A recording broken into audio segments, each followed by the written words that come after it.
Hey guys, what's up? This is Southern Gal True Crime. No, you're not in the wrong place. This is Southern Gal True Crime. This is my alter ego, as I'm going to call it tonight, because we are doing a special Halloween or Halloween Eve live stream. So the intro I used actually is the intro that I used for my second channel that I have, which is Southern Gal Mysteries. Because aside from true crime, I'm also the weird kid and now the weird adult who is also interested in the paranormal and ghosts and aliens and Bigfoot and all that other good stuff. So this was just a impromptu live stream that I was figured out I was going to do this afternoon. I said, well, why not? You know, I'll just wing it. I threw together a presentation slideshow of some creepy places that were kind of related to true crime. So we'll be taking a look at those. And I don't even know if anybody's here, but I'm gonna be talking to myself, but that's okay. I talk to myself a lot, and I answer myself, and I argue with myself. But anyway, I had attended, actually, I thought about doing this live stream tomorrow night on actual Halloween, but I have to work tomorrow till 7, and then after that, I'm going to go hang out with the family and hand out some candy to the little kiddies. So I said, why not? We'll just wing it and do it tonight.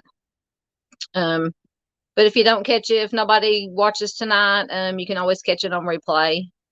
And speaking of my other channel, it is called Southern Gal Mystery. So if you are interested in the paranormal, Bigfoot, aliens, and just any kind of mystery in general, or whether it be music mysteries, entertainment mysteries, please do go check it out. Be very much appreciated. I don't post as many videos over there as I do here, because this channel, between my work, my real job, and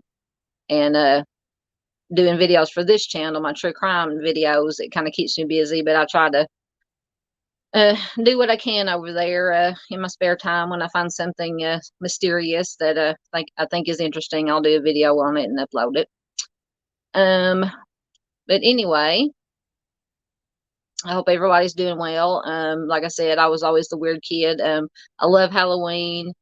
It's probably my favorite holiday. Of course, I love all holidays just for the fact that I get to spend time with the family. But like I said, being interested in all the paranormal stuff, and always Halloween is probably my favorite holiday. I get to, when I get time, I haven't had time this year to sit down and get caught up on all my horror movies and horror TV shows I watch, but I do my best. One of these days I'll get caught up with everything. Right now my DVR on my satellite is about 98% full of stuff I've recorded that I haven't got a chance to watch yet. And that's not counting all my watch list I have on all my streaming services. But anyway, I'm sure you're tired of hearing me rambling already. I don't even think there's anybody here, but that's okay. So I can't talk. It's late, and plus, a couple of days ago, I had a little slip, trip, and fall, and been having some pain in my lower back. So earlier, I had to take about half of a Tylenol with codeine. So if I'm more loopier than I usually am, just pay no attention. Pay no attention to the woman behind the curtain, to paraphrase the Wizard of Oz. But we will get started because I am rambling already, and I'm only just 5 minutes into the live stream. Oh, one person is here. Yay. Thanks for whoever's here. Please comment so I'll know that you're here or who you are. If you have any friends that you know of, because in the chat box I have it set to all. Anybody can comment. You don't have to be a subscriber, but if you want to subscribe, if you're not subscribed, please feel free to do so. We will get started with what I just slapped together earlier. Oh, Michigan Wifey is here. Thanks so much. I recognize that name. Yeah, you comment a lot on my videos, and that is very much appreciated. Any comments are appreciated. I mean, if just one people watch going for a minute off the subject to my true crime videos. If just even one person watches my videos and comments on them, that helps get the word out about um, the missing person and cold cases that I do, and that's the most important thing. Is to get the word out so that these victims are never forgotten, and they will get a chance. Hopefully, their family will get a chance. Maybe if our little small part of YouTube world,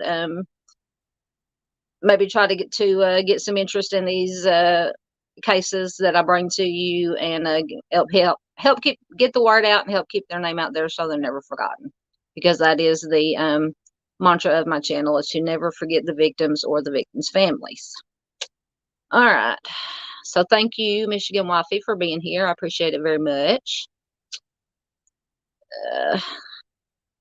All right. Let me get the trying to multitask. I'm not too good at that sometimes. No, what am I doing? What am I doing? What am I doing? Trying to get this full screen. So there we go. So tonight we're going to be talking about spooky crime locations. And like I said, I just kind of put this together in a little bit of a hurry this afternoon after I decided to do this live stream. So I tried to find a mix of different locations, and that maybe, and some of them have had some true crime happen in them. Some haven't, but they're still spooky nonetheless, so they fit in. So I tried to get a mix of things to bring to you. So the first one we have, I'm sure we've all heard of this if you're into true crime and or paranormal, the Velasca Axe. I can't say the M word. Axe. So I'll just call it can't talk. The Velasca Axe House. So if you haven't heard of it, the Velasca, I don't know why I can't pronounce that right tonight. Velasca Axe crimes occurred between the evening of June 9th, 1912. So this is a very old case. Into the early morning of June 10th in the town of Velasca, Iowa. 6 members of the Moore family and 2 guests were found bludgeoned in the residence. All eight victims, and trigger warning, I forgot to say trigger warning. There's nothing really too graphic, I don't think, in any of these, but some of these cases do involve children. All 8 victims, including 6 children, had head wounds from an axe. And a lengthy investigation yielded several suspects, one of whom was tried twice. The first trial ended in a hung jury, and the second ended in an acquittal. Now, I haven't really done a deep dive into this case. Of course, I've heard of it, obviously. But this is always, I have a bucket list of true crime places / paranormal type places that I want to visit if I ever win the lottery, as I say, and can afford to quit my job and travel. But the Velasca Axe House is one that's on my list, and I'm trying to think. I don't think I've ever been to Iowa, unless I've just passed through it on my way, because I do occasionally get time to take off from work, and me and my mom and my aunt go on tour group trips on motor coaches to several places. They've been to more than I have. I get to go, like I said, maybe once every 2 or 3 years. I'll get to go. In fact, a couple of weeks ago, we just got back. We went up to the Northeast. We went toured basically all of Cape Cod. We started in Hyannisport, made our way all the way up to Provincetown. Went to Plymouth, got to see Plymouth Rock. We spent a day on Martha's Vineyard, and then we stopped at a whole bunch of places going up there and back. Got to stop at Hershey's World in Pennsylvania. Got to the most touching place. I know I'm going off subject here for a minute, so forgive me. On the way back, when we were going through Pennsylvania, we actually got to go to the Flight 93 Memorial, which is, of course, is part of 9/11. The plane that went down in Shanksville. That, I cannot tell you, it is a beautiful place, but it is also It's a beautiful memorial, but it's just so sad to think about. It's sad and inspiring at the same time, if that makes sense. It's sad in the sense that of all the people that lost their lives, but inspiring that the people on the plane were so selfless that they decided to take action to keep other people from being from losing their lives. Um, so anyway, I get emotional about stuff like that, but it was just very inspirational, yet very, very humbling, very sad. But if you ever get a chance to visit it, I suggest that you do so. All right, so going back on subject. First, let me go out for a minute and check if I have any more comments. Um, oh, Karen Lee is here. Hey, Karen, I think I just saw you earlier I was in the chat with Chris and Mr. Steve. I think you were there. I believe you were there. I'm pretty sure you were there. I don't know. I might have slept since then. So thank you very much for being here. Yes, I am the Southern Growl True Crime that you know from the chats. Yes. And speaking of going back to true crime for a minute, if you've never checked out True Crime Web, which is Mr. Steve and Mrs. Steve, Mr. Steve is a former he's done everything: law enforcement. He worked road patrol, detective. He was a sniper SWAT team, I believe. He was certified CSI. He is one of the main inspirations for starting my true crime channel. And then you have Chris from the Mob Crew. He is wonderful. He goes out, or both of them, along with others. Carolyn from Unearthed Secrets. So if you've never checked out her, check out Unearthed Secrets. Carolyn is a scientist. I believe she specializes in geophysics. And anybody in here who knows can correct me if I'm wrong.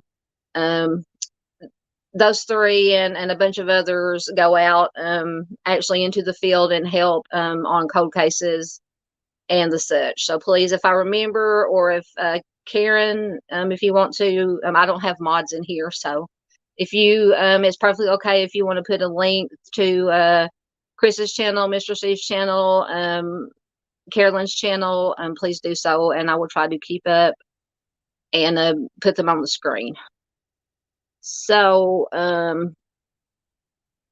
so you haven't heard of the Villisca Axe House? Is that the one you're talking about, Karen? Yeah, it's like I said, I haven't deep dived into it, but I just know the basics of it. Oh yeah, only mods can post links. Okay. Thank you, Karen, for letting me know that. Like I said, I'm still getting used to this. This is only like the third live stream I've done, in case you haven't noticed. I will put after I end the stream, I will put links to Mr. Steve's channel, Chris's channel, and Carolyn's channel in the description box, and I suggest that you check them out. Oh, Michigan Wifey, good. Yes, so Chris is wonderful. Chris is wonderful. Mr. Steven and Mrs. Steve is wonderful. Carolyn's wonderful. I'm just now getting to know her. In fact, the other night I was in a chat. She did a kind of a paranormal live stream the other night, and was doing some impromptu ghost hunting. She and her sister, Christine, in their office, and it was so much fun. I just love Carolyn to death. All right, let's see what we got here. Yes, the Mob Crew. I'm trying to keep up. Oh yes, there is. You're talking about the wind chime.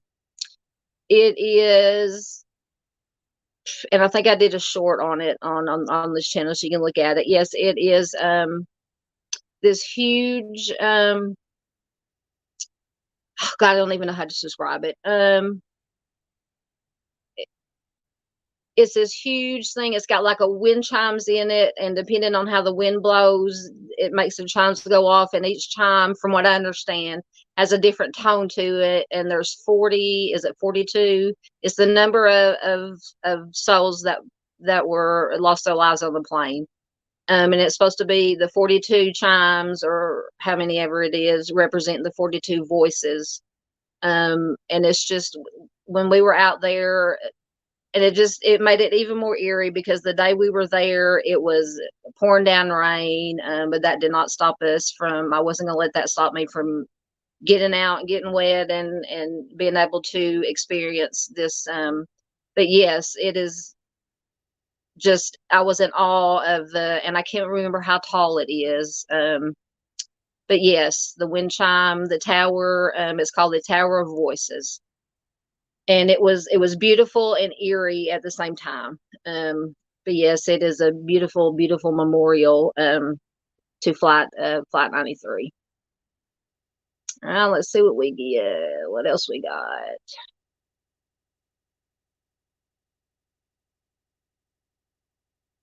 Oh, thank you, Karen. I'm doing the best I can. Like I said, this is only the third live I do. I try to stick with recorded videos, but then again, I do not edit my videos I record. I just record them, and I upload them, mistakes and all. So it's really, I guess, no different from doing a live, except for I get to interact with the you wonderful people that are here.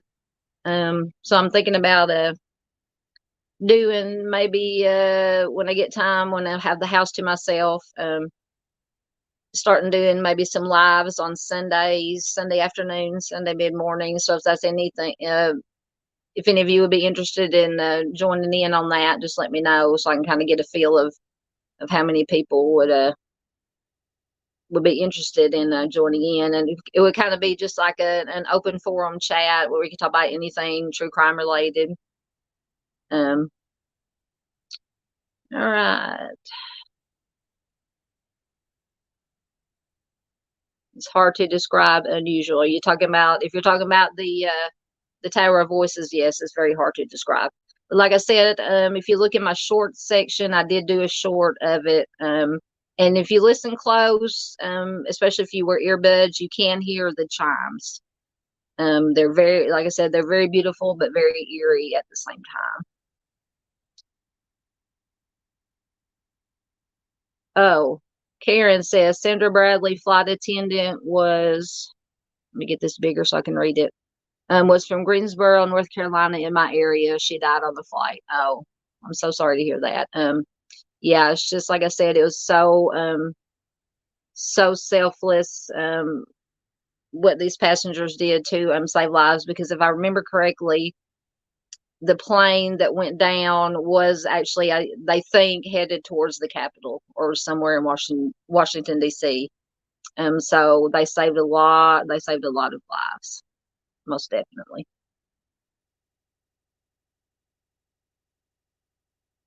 A typo. Hey, don't worry about typos, Karen. I have many typos. Um,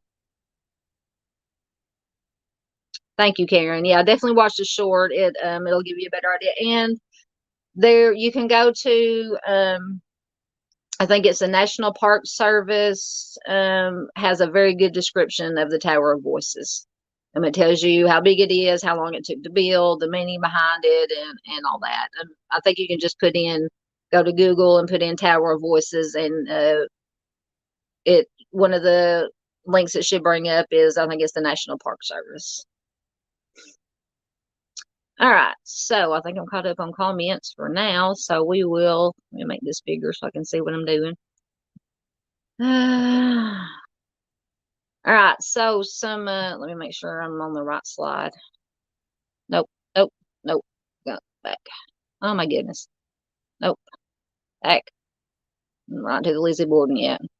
Okay, so as to the paranormal part of the Villisca Axe House, um, the paranormal reality television series Ghost Adventures covered the story in one of their episodes. Of course, I've seen that. I watch just about all the paranormal ghost hunting shows that are on TV right now. To me, in my opinion, the first one I ever watched, and still the best one, is Ghost Hunters. To me, they're the most. Of course, any of these shows are going to embellish some of their findings, just for ratings, and that's understandable because that's their job. but to me, they don't embellish as much as some other ones do, and they're not. Because I also watch Ghost Adventures, just for just for the entertainment of it. Because Ghost Adventures, I love Zach and the whole crew, but this seems like the more seasons they go, the more over the top they get. But I mean, like I said, it's that's what they're there for, to get ratings. And it is, I just watch as entertainment. And I also watch these ghost hunting shows, not for just the paranormal part, because I'm kind of in the middle about being a believer. I'm the kind of girl that, I'll believe it if I actually see it, kind of like with ghosts or Bigfoot or aliens or whatever the case may be. Um, but I also love, because usually on most of these shows, they give the history of the place that they're visiting. And I love, the history of these old places that they visit. So to me, that's just as interesting, or maybe more interesting, than the paranormal investigation part of the shows. But anyway, I'd love to hear your comments. If any of you guys out there watch any of the ghost hunting shows, like I said, I stick to Ghost Hunters. I watch Ghost Adventures. Oh, the one Kindred Spirits, one with Amy Bruni, and I can't remember the guy's name right now, but they started out on Ghost Hunters and then they branched off into their own show. But anyway, I'm getting off topic again. So going back to Villisca Axe House, also the television series Scariest Places on Earth cover the story. Travel Channel's Destination Fear, which I do watch that one too, filmed at the location. Trying to get back. And the crimes and an interview with caretaker Johnny Hauser was featured in the first episode of the podcast Haunted Road with Amy Bruni, who I mentioned a while ago was on Kindred Spirits, and she started out on Ghost Hunters. And Adam Berry, that's her partner on Kindred Spirits. Adam Berry, and Psychic Chip Coffee also did a Kindred Spirits episode there. And the case was profiled on the television series Most Terrifying Places in America, which I watched that one also. I told you I watch all these paranormal shows when I'm not watching true crime stuff. All right, let me back out for a minute and see what we got going. Uh,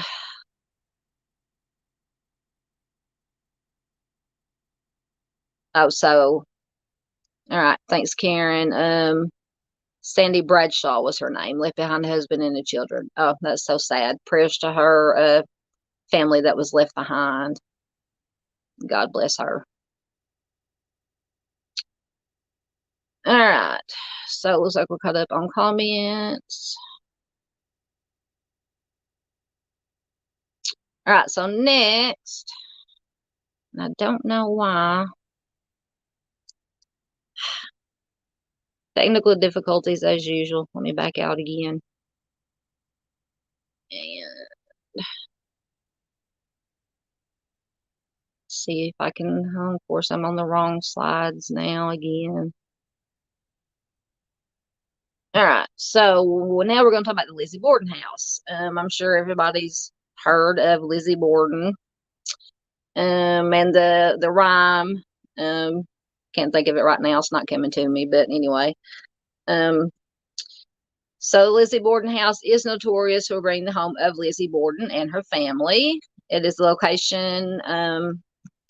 In 1892, the unsolved double homicide of Lizzie's father and her and stepmother, her father Andrew and her stepmother Abby. It is, of course, in Fall River, Massachusetts. This is also another one of my bucket list locations that I would like to visit before I pass or win the lottery. And like I said earlier, win the lottery and get to go spend the rest of my life traveling in my older age. And there was here a few years ago, they did do it was on one of the cable channels, a series. Christina Ricci, I believe, played Lizzie, and I can't remember what the name of the show was. It may have been called Lizzie Borden. I'm sure some of you out there, if somebody's watching, may know the name of it. Good series. I think it was only on for 1 or 2 seasons, but it was very good, or I enjoyed it. So as far as paranormal, at Lizzie Borden House, it says, tours of the house often make reference to the possibility of ghostly activity.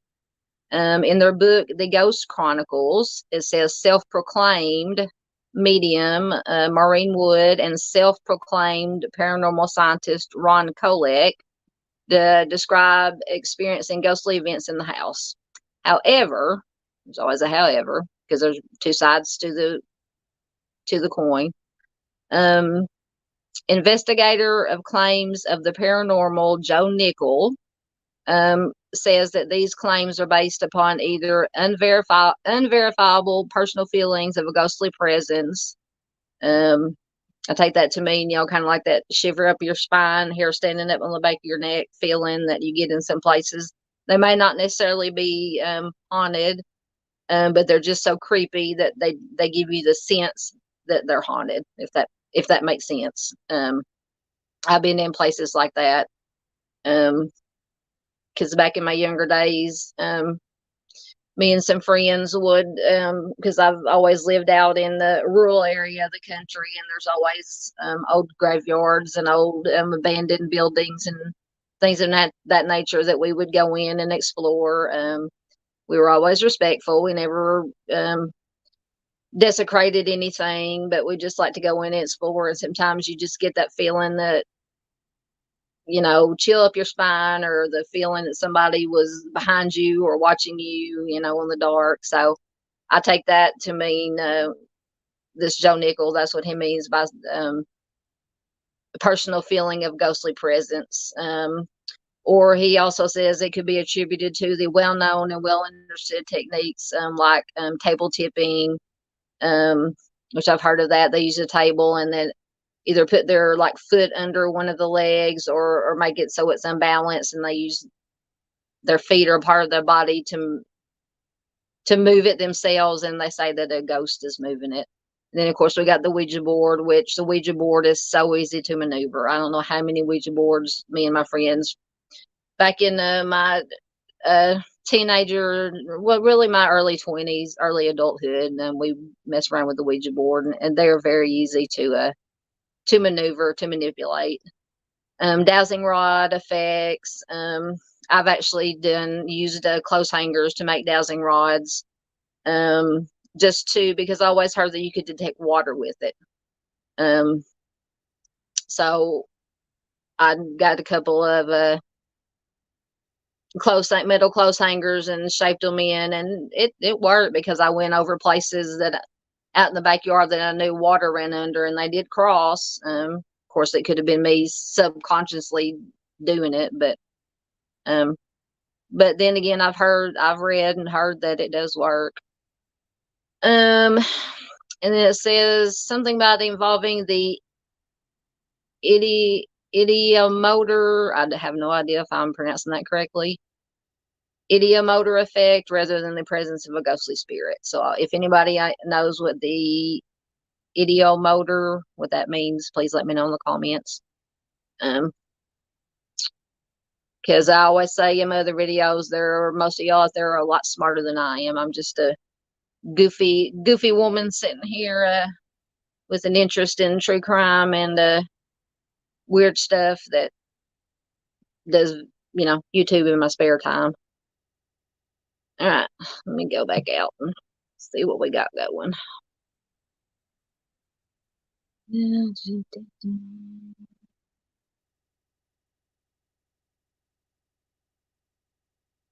All right, go back in. Once again, every time I go back in and out because I have to go in and out to be able to read the comments, because I do this on my phone. I don't have a big, as you can probably guess, I don't have a big fancy setup. I just have me and my phone and StreamYard. So let me go back to where we were. All right, so next we have the Cecil Hotel. I'm sure most of you are familiar with the Cecil Hotel. It's in Los Angeles. Very I think nowadays it's called the Stay on Main Hotel. It's been remodeled, refurbished to try to give it a little bit of better reputation. But back in the day, it was the Cecil Hotel. Um, and I believe, of course, I'd heard of it before, but I believe that one season of the show American Horror Story was set at the Cecil Hotel. And the characters in that season were ghosts that were inhabiting the Cecil Hotel. I don't know if any of you out there have ever watched American Horror Story, but I've watched every season. Love it, love it, love it. I'm behind by about 3 seasons right now, so I have to get caught up. So, of course, the most, as far as true crime goes, the most famous inhabitant of the Cecil Hotel in the 1980s was the serial offender Richard Ramirez, also known as the Night Stalker. He was a regular presence on the Skid Row area of Los Angeles, and according to a hotel clerk who claims to have spoken to him, and I cannot imagine actually speaking to Richard Ramirez. I can't even, and I think I've said this in another one of my videos that I don't know if it featured Richard Ramirez or if it was what the case may be. But anyway, I was talking about Richard Ramirez, and to me, he is the epitome of evil. If you have the devil in the flesh, it would be, and this is just my opinion, it would be Richard Ramirez. I can't even stand to look at pictures of Richard Ramirez. It's something about the eyes. The eyes are just, to me, the eyes are just pure evil. I can't stand to look at pictures of Richard Ramirez, and I can't stand to look at pictures of John Wayne Gacy when he's in his clown getup, because I do not like clowns. Do not like clowns at all. I'll try not to go off on a tangent on my phobias, but I do not like clowns. The only movie or TV show that I've ever been able to watch, and I can't, and not, that's not even counting clowns in real life, like, you would, like, if you go to a fair or a kid's birthday party with a clown, no way, I'm out of there. Can't do it. But anyway, the only movie, TV show I've ever been able to watch that involved clowns was the original It. And now this is it was actually a TV miniseries, and Tim Curry played Pennywise.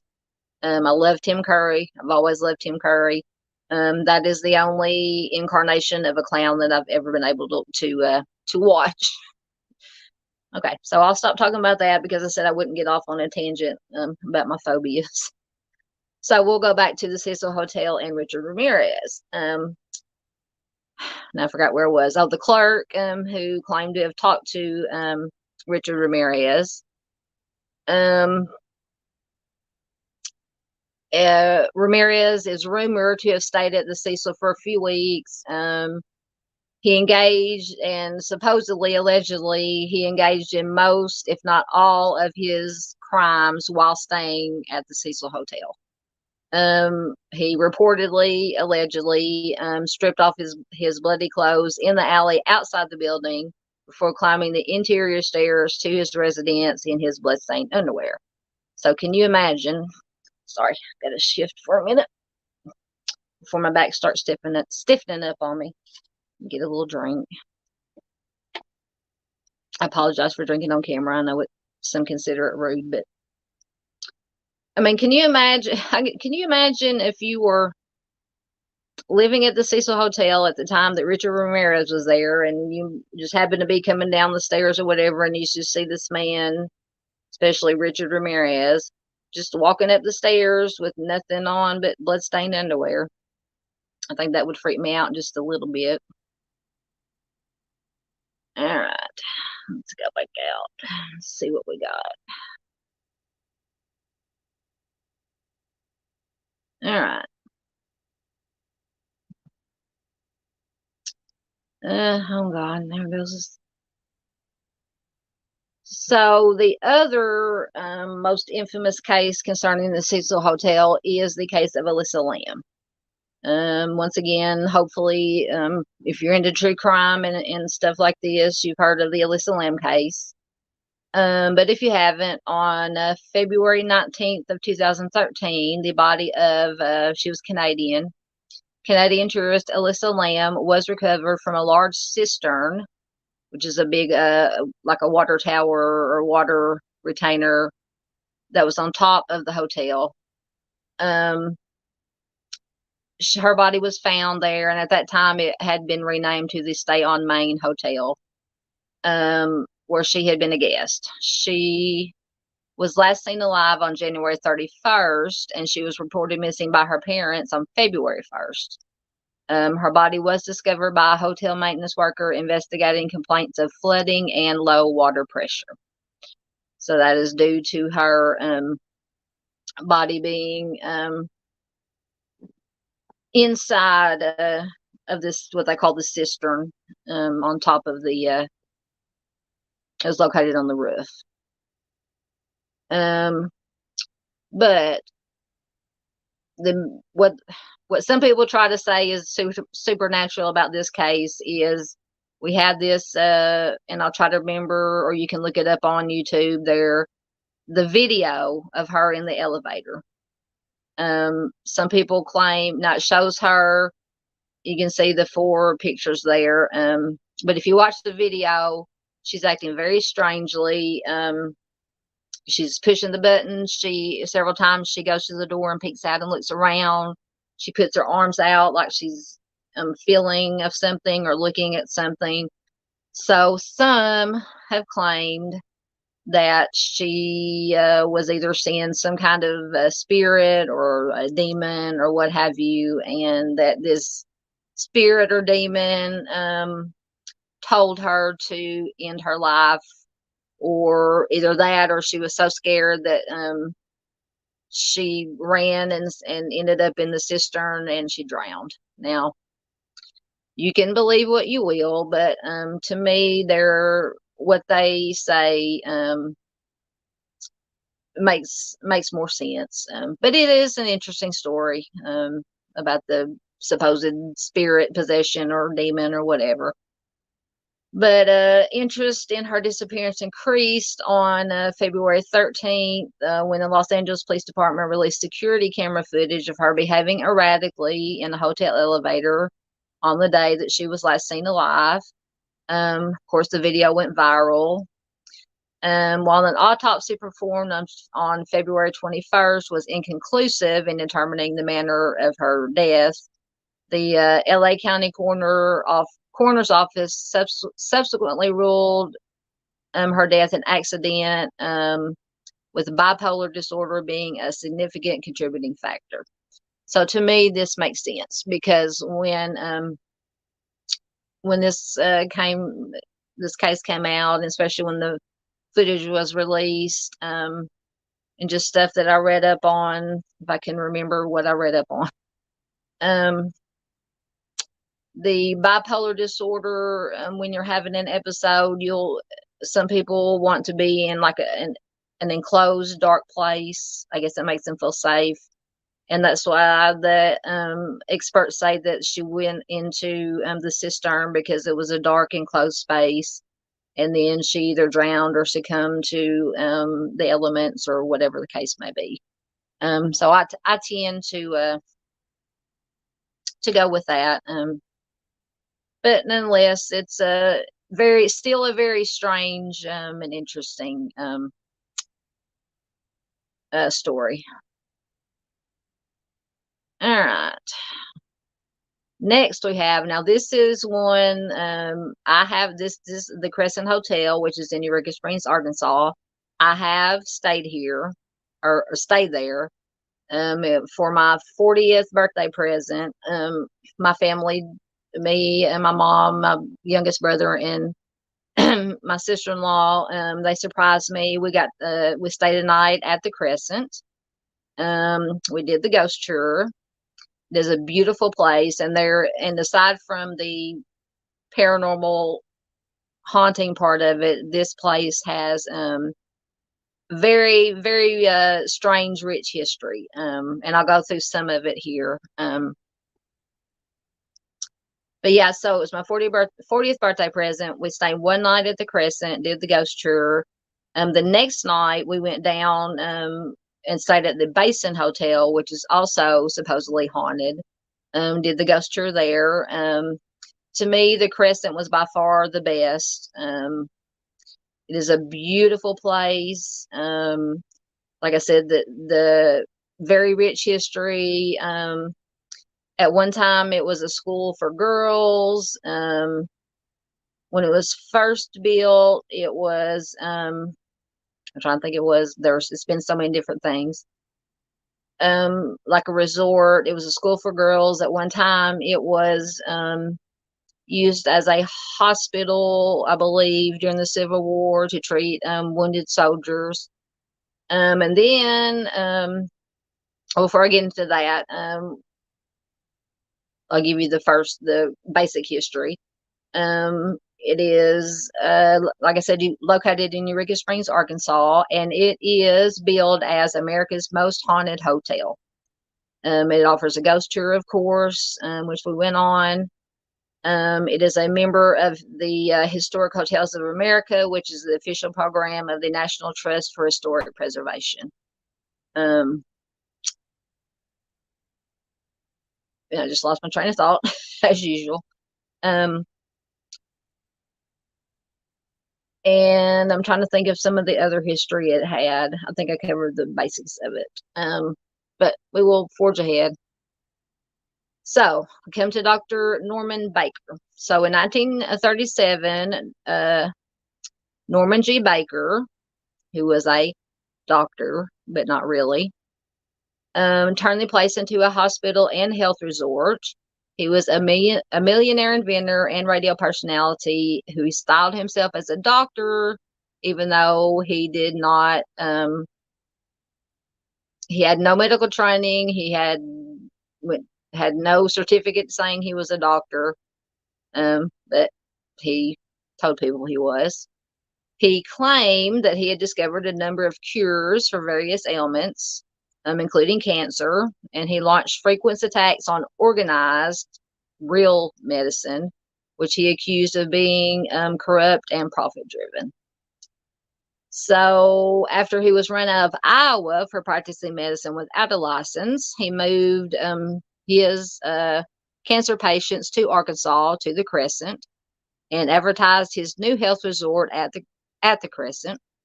His cure consisted primarily of drinking the area's natural spring water, which this area, Eureka Springs and Hot Springs, Arkansas, have a lot of underground spring water that we've always, of course, being from Arkansas, I've been to Eureka Springs and Hot Springs numerous times, and a lot of people do go, especially to Hot Springs. They have what they call Bathhouse Row, which are beautiful places. They've been around for forever, long, long time.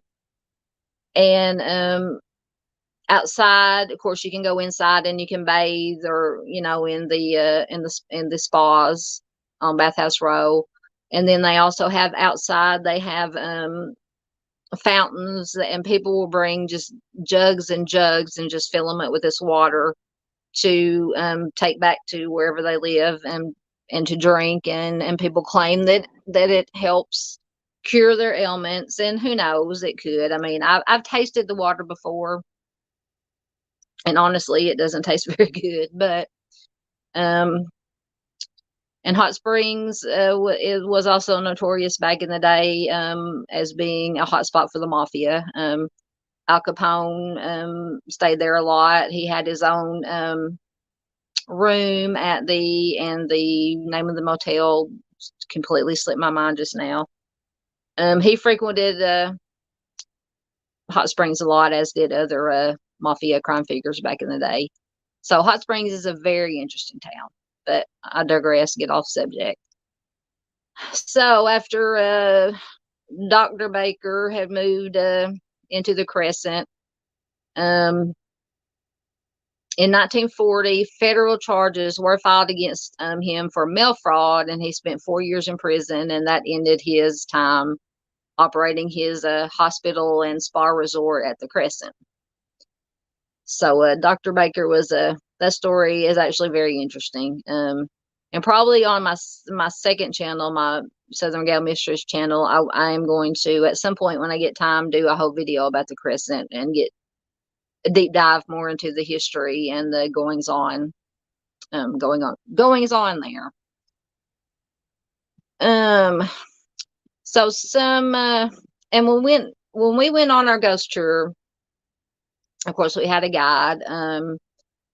Once again, I enjoyed just as much or more the history of the hotel that the guide gave while we were on the ghost tour, and pointing out some of the rooms and some of the places that supposedly had a lot of activity. So some of the claims, room 218, where Michael, who was an Irish stonemason, fell to his death when the hotel was being built. He's known to hang out there.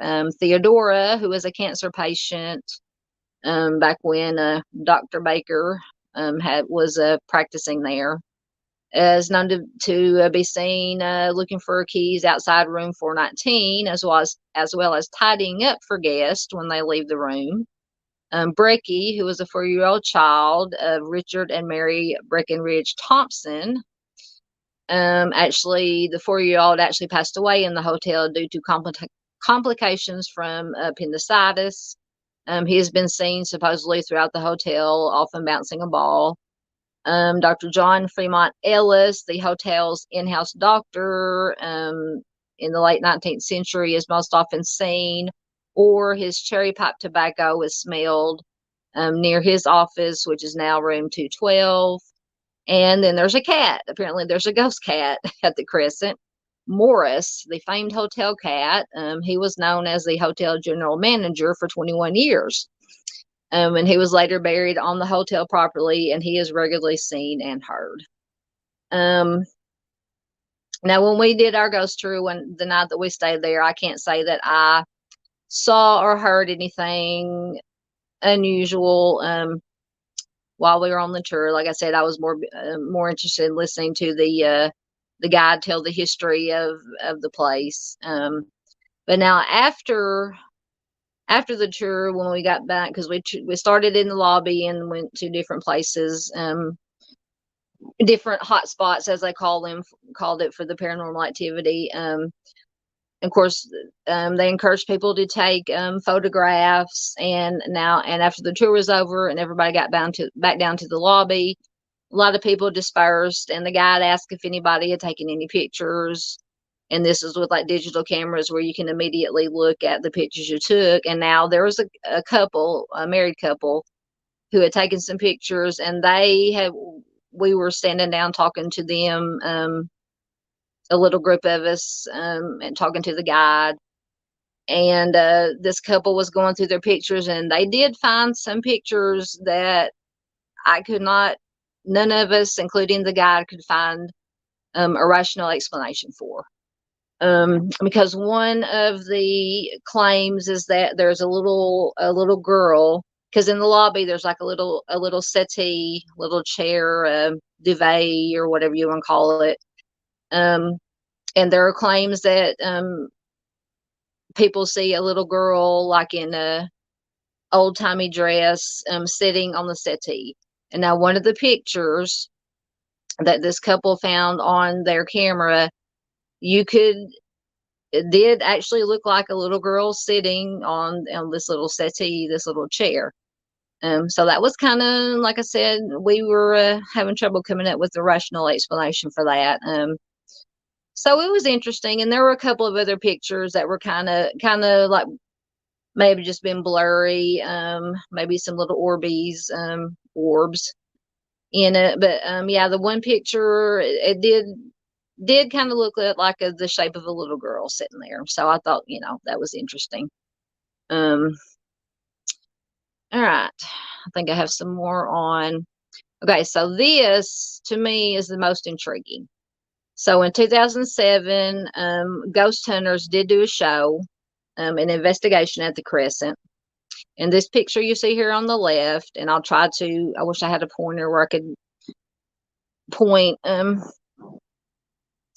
what I'm talking about. But anyway, ghost hunters were there. The cast claimed to see what they described as a full body apparition on their thermal imaging camera. And this is the picture here on the left.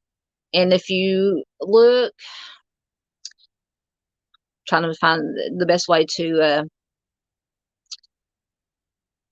me, it looks like, and to other people, it looks like what a Civil War soldier would look like. So if you were looking at the picture head on, if you can imagine the body being turned slightly, the head being down slightly, and if you look above you, you're going to see like a part that's more yellow. Above that, you see what to me and to other people looks like the kind of cap that like a Civil War soldier would have worn. Below that, the yellow, more yellow part would be as the face, and then of course the darker green under that would be the body. Now the red you see there that looks like a question mark, that's actually a number 2. And in the next slide, I'll show you why that's a number 2.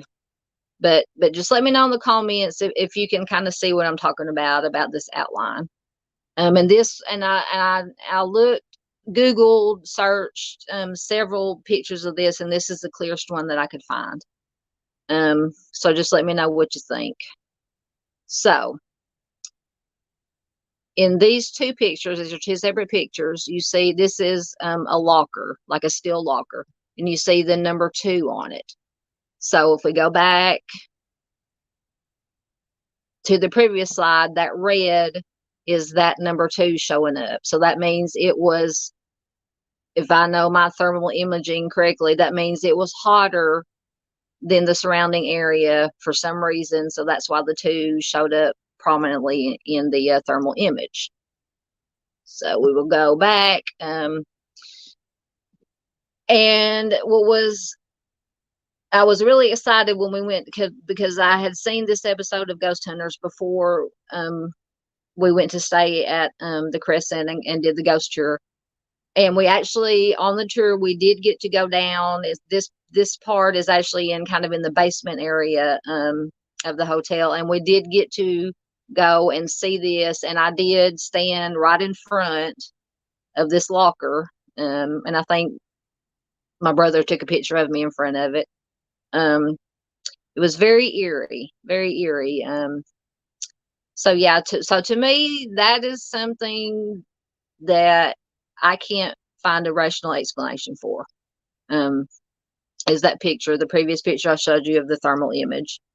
And actually being in that place myself, it made it even more eerie when I go back and think about the picture and the episode of Ghost Hunters that I'd seen. So yeah, it was really neat. It was a really neat experience to be able to go down there and see that in person. All right, let me back out for a minute and see what we got.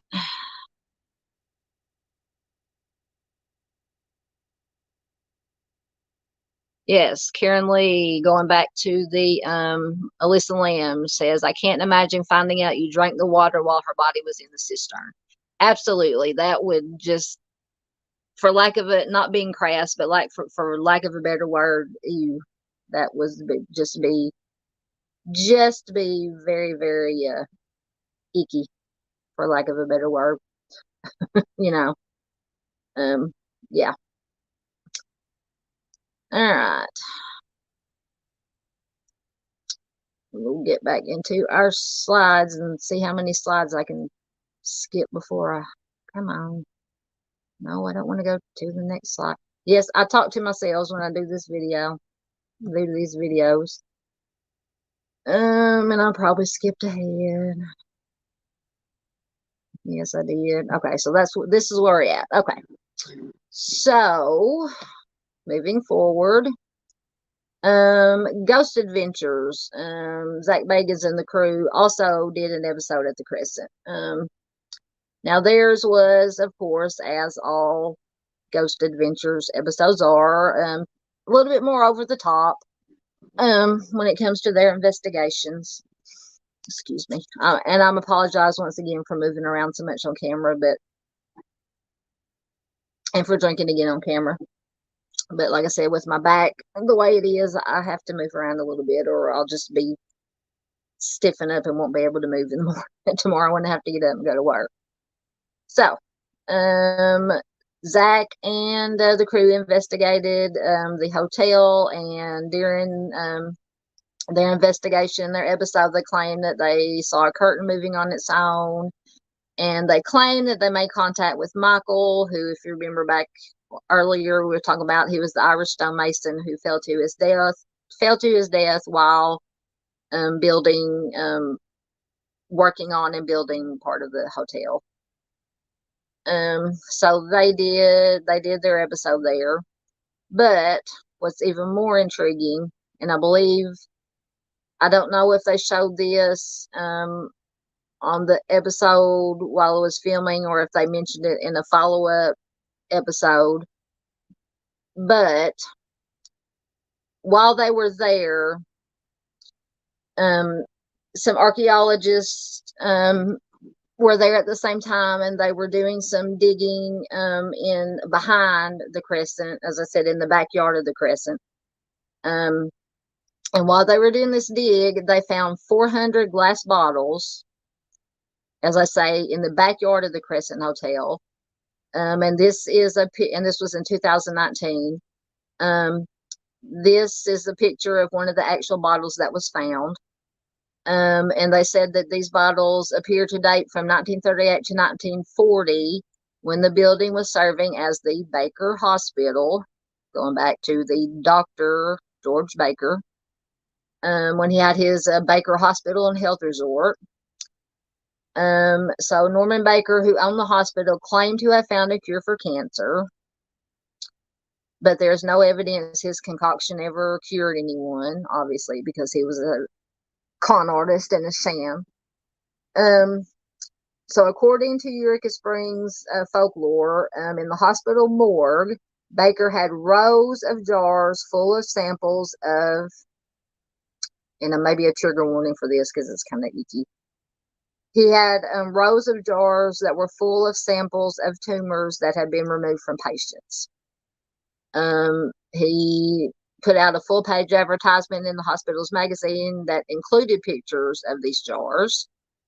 And the ad said, "We have hundreds of specimens like this. Actual cancer specimens, and laboratory data proves all specimens are preserved in alcohol." And now they say that the bottles that were seen in these advertisements looked a whole lot like the bottles that they found buried behind the hotel. So, and like I said, they found, and I had some more pictures that showed when they were actually digging and pulling up, uncovering these bottles, but I just included this picture because it had a close-up to give you a little bit better idea of what they looked like and the yucky stuff that was inside of them.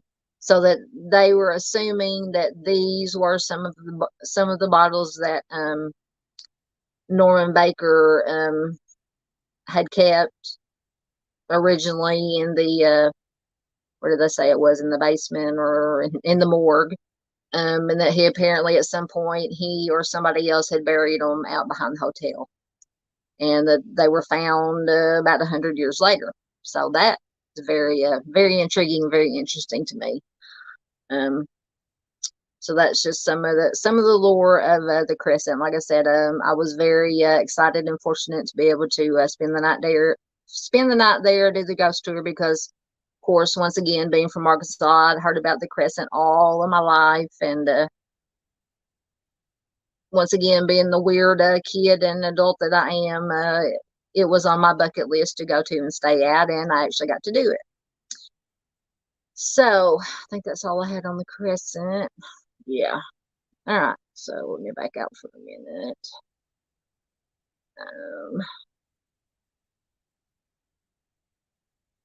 Nope. I'm pushing the wrong buttons here. All right. So the next we have, I can get it to, I don't want the next slide. I want to go, tell you, these slides drive me crazy. All right, so we did that. No, we didn't do that yet. Okay, so the next location we're going to talk about is the Cielo Drive house, which, if you know, that is the Sharon Tate house, is most commonly referred to. And if you're familiar with Charles Manson, you know all about the Sharon Tate house and the crimes that occurred there. But if you don't, in February 1969, Roman Polanski and his wife Sharon Tate began renting the home on Cielo Drive. And on August 8th and 9th of 1969, the home became the scene of the Manson killings. So Sharon Tate, Wojciech Frykowski, Abigail Folger, J.C. Bring, and Stephen Parent all perished at the hands of Tex Watson, Susan Atkins, and Patricia Krenwinkel, who were obviously part of the Manson cult. William Garrettson, who was a caretaker and acquaintance of Stephen Parent, lived in the guest house behind the main house, and he originally said he was unaware of the crimes until the next morning, when he was taken into custody by police officers who had arrived at the house. And I believe I read somewhere that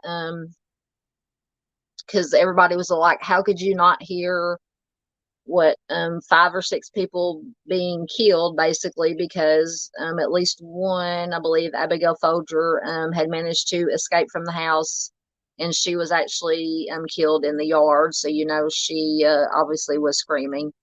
But I believe I read that he's stated that he had a loud music going and that he couldn't hear anything over the loud music. So that makes sense. And he was, of course, later cleared of all charges. They say, of course, and we obviously know now that he didn't have anything to do with the crimes. So, of course, there were rumors that, and the original house, this house that you see here, the original house is no more. It was demolished, and I can't remember when it was demolished. But it was demolished and a whole new big mansion or whatever was built in that place. But once again, going back to Ghost Adventures, there is a house, and the Ghost Adventures did an episode at this house because obviously they couldn't investigate the Tate house because it was had been demolished. But this house, who was owned by a gentleman named David Oman, Ghost Adventures did a investigation because this house was only 200 feet from the original, where the original Sharon Tate house was. So they went to investigate paranormal sightings of the house. And it says, like I said, what's interesting about these sightings is that their direct relationship to the Sharon Tate crimes, which were committed by, of course, Charles Manson's cult. And like I said, it was only 200 feet from the original house. So the owner, David Oman, says that he believes that Sharon Tate is one of the spirits that haunts his home. He said that he believes that the house is a containment vessel for the spirits because of the geomagnetic energy that surrounds his home. So I don't know about geomagnetic energy. I know about energy. That actually would be a good question when going back to Carolyn from Unearthed Secrets. She would probably know a lot about that. Because she does surveys, if I understand correctly. She does surveys with equipment that maybe uses some kind of magnetic energy and the such. But like I said, that would be a question for Karen or Carolyn. I almost called her Karen. Sorry, Carolyn, Miss Carolyn from Unearthed Secrets.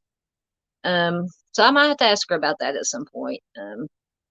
Because in her live that she did, kind of talking about the paranormal, she did mention ways that she could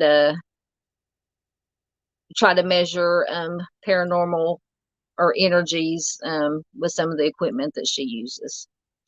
So that might be a question for Miss Carolyn. All right, go back out and see what we got.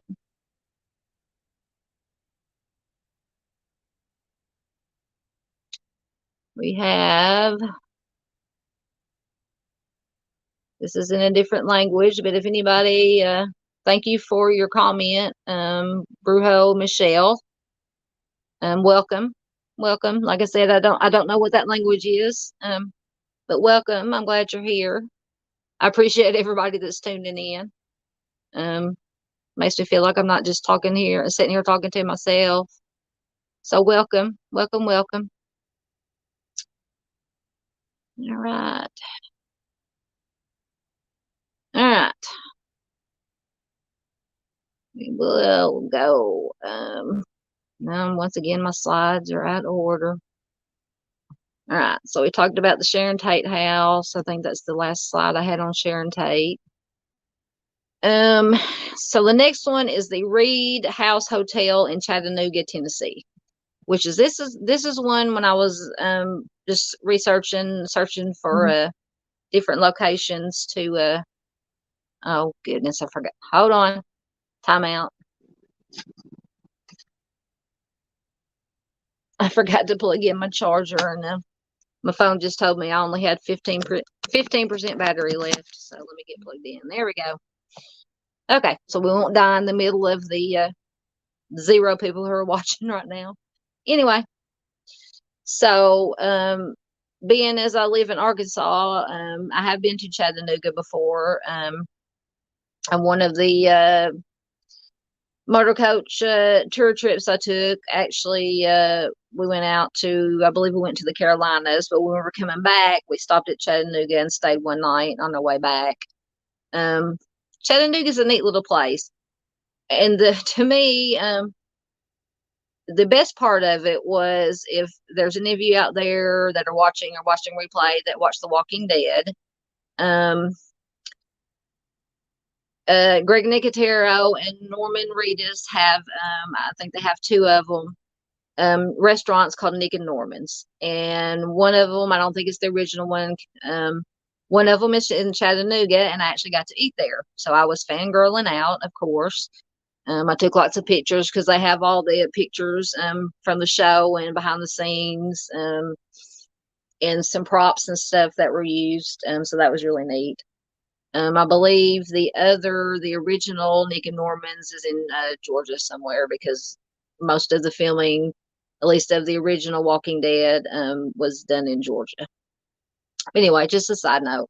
So, in the heart of Chattanooga, the Reed House has hosted many celebrities and politicians, such as Ulysses Grant, Rutherford Hayes, Grover Cleveland, Theodore Roosevelt, William McKinley, Nixon, Reagan, as well as Edwin Booth, Gene Autry, Elvis Presley, the King, Oprah, Gary Cooper, Winston Churchill, Bing Crosby, Walt Disney, Bob Hope, and Al Capone. So Al Capone is showing up again, because he showed up in Hot Springs back in the day, Hot Springs, Arkansas.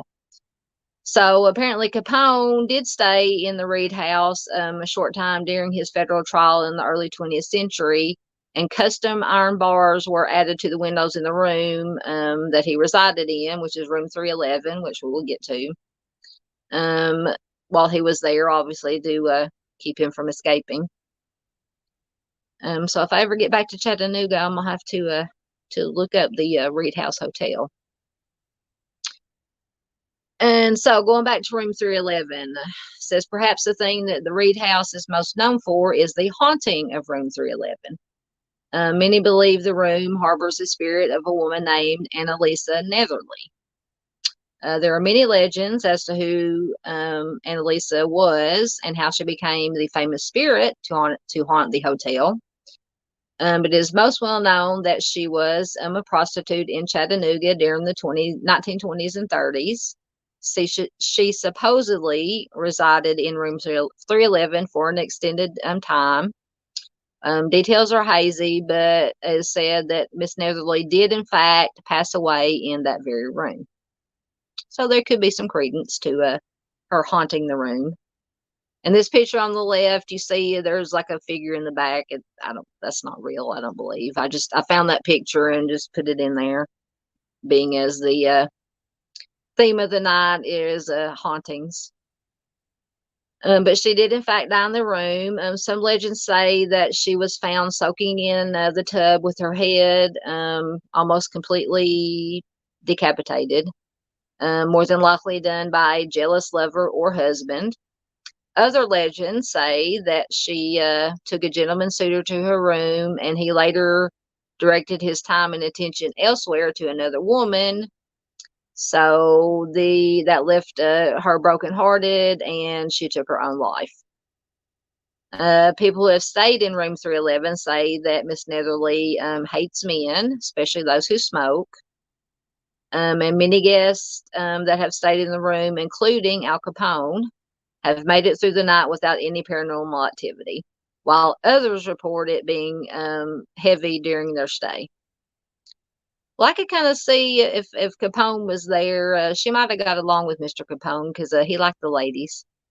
So, but he did smoke a cigar, so she might not have liked that, but she might have made an exception, being as it was Al Capone. So that's interesting. All right. Next, and I think this is the last one, but I'm not sure. Let's see, I've been on an hour and 15 minutes. The Eastern State Penitentiary. Once again, another bucket list place for me to visit.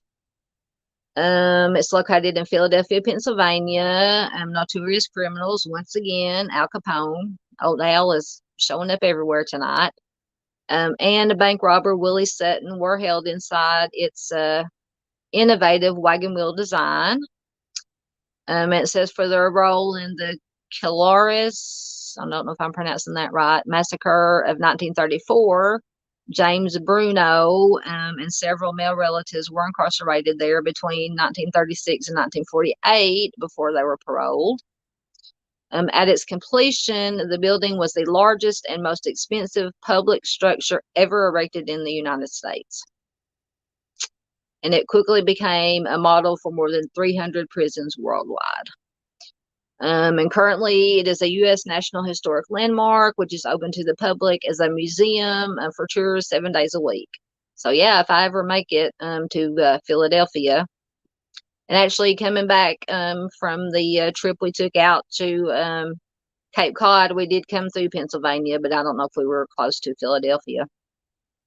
But if I ever get out that way and have a chance, I would most definitely have to make a stop at Eastern State Penitentiary and take a tour.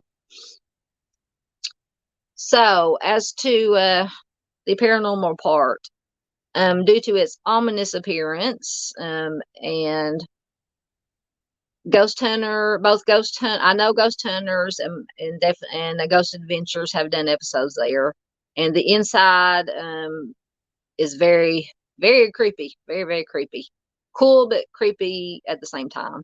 If that makes sense.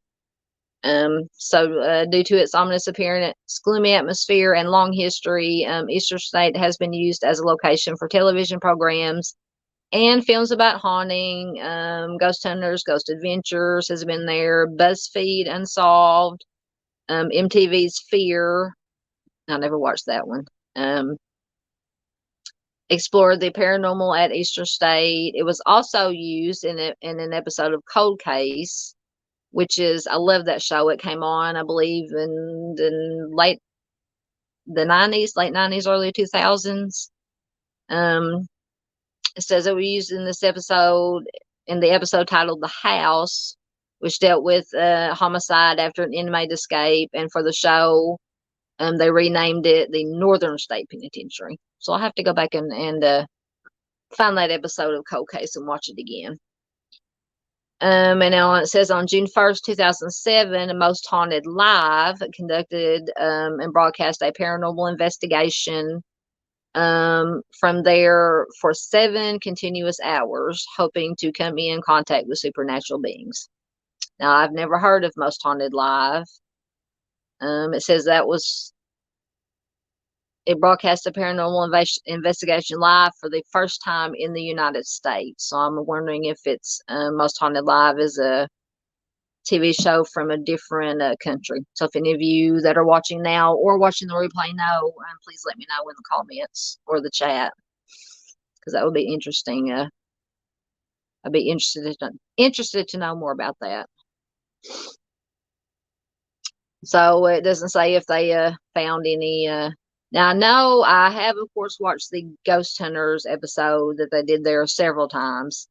They did catch some interesting stuff, some stuff that I couldn't find a rational explanation for. But yeah, it's a very, very creepy place. But nonetheless, I would love to be able to tour it. So, all right, I think that is all we have. Hey, made it an hour and 15 minutes. So let me go back out and see what we got going on. All right, so I appreciate everybody who tuned in. Even if it's just 1 or 2 people, I definitely appreciate it. Thank you to Brujo Michelle, Karen Lee, of course. I'm so glad to see you here. I see you in all the other chats from the other channels, True Crime Web, Mom Crew, and everywhere else. So thank you so much, Karen, for being here. I really appreciate it. Michigan Wifey, thank you so much for being here. I know you're always commenting and on my videos, and it's very much appreciated. Very much. Like I said, if my videos, if my true crime videos, if just one person watches them, comments on them, shares them, likes them, it helps push them out, and to get these true crimes, these cases, missing persons and cold cases out there, to keep the interest out there for them, and to keep the names out there, and so that these victims are never forgotten, and hopefully someday they can get justice. All right, well, I guess we're going to wrap it up because it is 10:30 and I have to get up early in the morning to go to work. But for everybody, like I said, everybody who was here, thank you so much. Everybody who will watch the replay, thank you so much. And anybody who watches the replay, please leave your comments about any of these places we discussed, or any places that you guys may have been to that were haunted or just spooky and mysterious. I'd love to hear about them. I always try to keep up with my comments on my videos and such, which is not a whole lot because my channel is still very small, but that's okay. I did not start my channel to expect to grow big and make money off of it. The purpose of my channel is to, as I always say, always harping on, is to get the names of these missing people and cold cases, just keep the information out there, so it's never forgotten, and hopefully one day we can help in a tiny way get some justice or some progress on these cases. So with that said, thanks obviously, thanks again for watching. If you like, now this is a different kind of show, but if you like true crime, and please, if you're interested in it, please subscribe. Consider subscribing. Hit the notification bell to all, so you know when to upload new videos. I try to do at least 2 videos a week, sometimes 3. Mondays I have Missing Person Monday. Fridays I have the case of the week. Wednesdays, sometimes I'll do, if there's any breaking news on any current true crime in the news, I'll bring you that information. Or if I just come across something true crime related that I think is interesting, that I think you guys might find informative or interesting, I'll bring that to you. So with that said, until I see you next time, which will be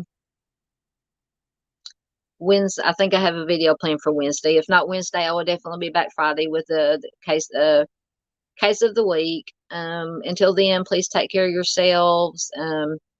Be careful out there. Take care of each other. That's the most important thing we can do, is take care of fellow human beings. And please have a very fun and safe Halloween.